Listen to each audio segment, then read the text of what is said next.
Miss হবে না আপনার পছন্দের টিভি শো। দেখুন জি5 অ্যাপে একদম ফ্রি। এ তো সেই গোপিনী যে নিজের জীবন দিয়ে ওই কানাইকে বাঁচিয়েছিল। সেই বালক যেখানেই থাকুক এই গোপিনীকে বাঁচাতে অবশ্যই আসবে। প্রথমে এই গোপিনী মরবে, তারপরে ওই বালক। গোপিনী, আগের বার তো তুই বেঁচে গিয়েছিলি, কিন্তু এইবারে তো তোর মৃত্যু নিশ্চিত রে গোপিনী। কে কে এখানে? তোমাকে দেখা যাচ্ছে না। অসুর, অসুর উৎকচ আমি। অসুর? আমি রাধা। আমি কি করে বিশ্বাস করব যে তুমি অসুর? তোমাকে দেখা যাচ্ছে না কেন? তোর কথাও সত্যি রে বালিকা। যতক্ষণ না তুই আমায় দেখতে পাবি, ভয় পাবি কি করে?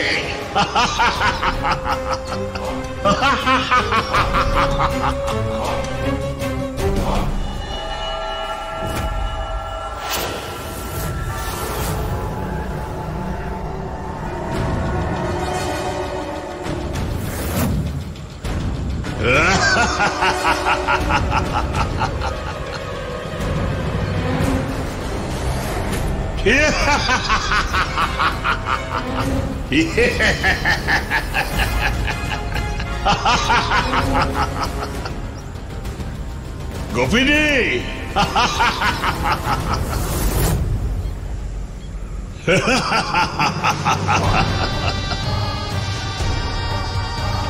এত বড় অসুর, এত ভয়ানক। বড় তো কি হয়েছে? আমি রাধা, আমি কাউকে ভয় পাই না।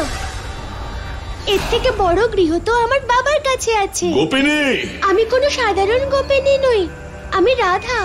আমার বাবার কাছে 1 লক্ষ গাভী আছে।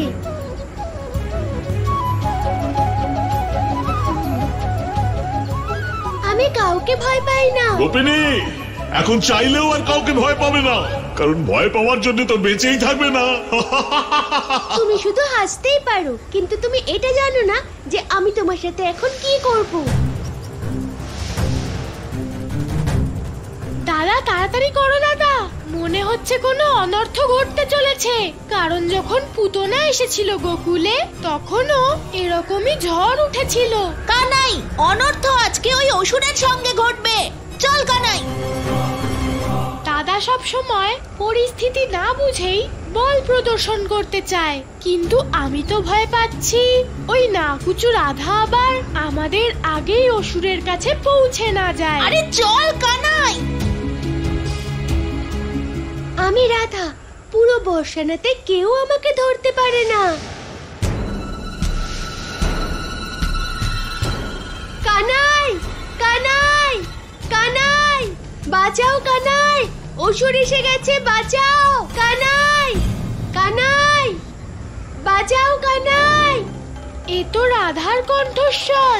কানাই, মনে হচ্ছে ও কোনো সংকটে পড়েছে। দাদা, আমার মনে হচ্ছে ও কোনো সাধারণ সংকটে নয়, অসুরের সামনে পড়েছে। অসুরের সামনে? কানাই, সময় নষ্ট করলে চলবে না, তাড়াতাড়ি চল।